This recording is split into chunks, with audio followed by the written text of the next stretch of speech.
টাইগারদের টি-20 বিশ্বকাপ হতাশার মাঝেও প্রাপ্তি বোধ হয় লেগি রিশাদ হোসেন, যার বদলে যাওয়ার নেপথ্যের অনুঘটক spinning bowling coach Mushtaq Ahmed.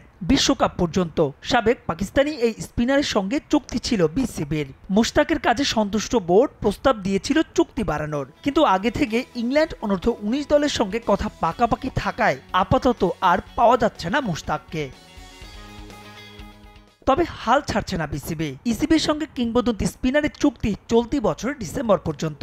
এরপরই স্থায়ীভাবে মুশতাককে ফেরাতে চায় টাইগার টেরাই। আর খণ্ডকালীন হলেও চলতি বছরের সিরিজগুলোতে তার সার্ভিস চায় বিসিবি। তার সাথে আমাদের যোগাযোগ হচ্ছে এবং আজকেও কথা হয়েছে। ওনার ডিসেম্বর পর্যন্ত কিছু প্রি অকুপাইড কিছু কমিটমেন্ট আছে। এই পর্যন্ত উনি এর মধ্যে যে সময়টা অ্যাভেলেবেল থাকবে সেটা বাংলাদেশ ক্রিকেট বোর্ডকে দেবে।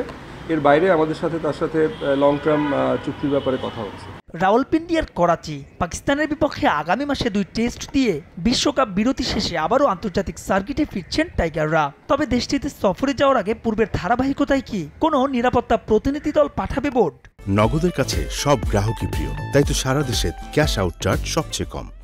আমরা আমাদের বিভিন্ন সোর্সের মাধ্যমেও ইনফরমেশন নেওয়ার চেষ্টা করি। ফর এক্সাম্পল, বাংলাদেশ হাই কমিশনের সাথে আমাদের যোগাযোগ হয় এবং তারা তাদের ইন্সপেকশন বা তাদের যে নিজস্ব যে প্রক্রিয়া তার মাধ্যমেও তারা যোগাযোগ করে। আমরা ফরেন মিনিস্ট্রির মাধ্যমেও একটা সিকিউরিটি ক্লিয়ারেন্স নেওয়ার চেষ্টা করি। সব অন্যান্য প্রক্রিয়াগুলো থাকবে, বাট এই মুহূর্তে প্রি ইন্সপেকশনের কোনো প্ল্যান আমাদের কাছে নেই।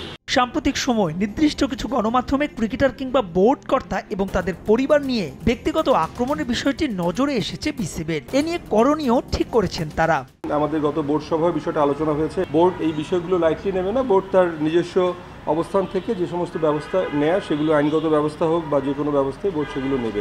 পাকিস্তানের বিপক্ষে টেস্ট সিরিজকে সামনে রেখে চলতি মাসের শেষ সপ্তাহে শুরু হওয়ার কথা টাইগারদের কন্ডিশনিং ক্যাম্প।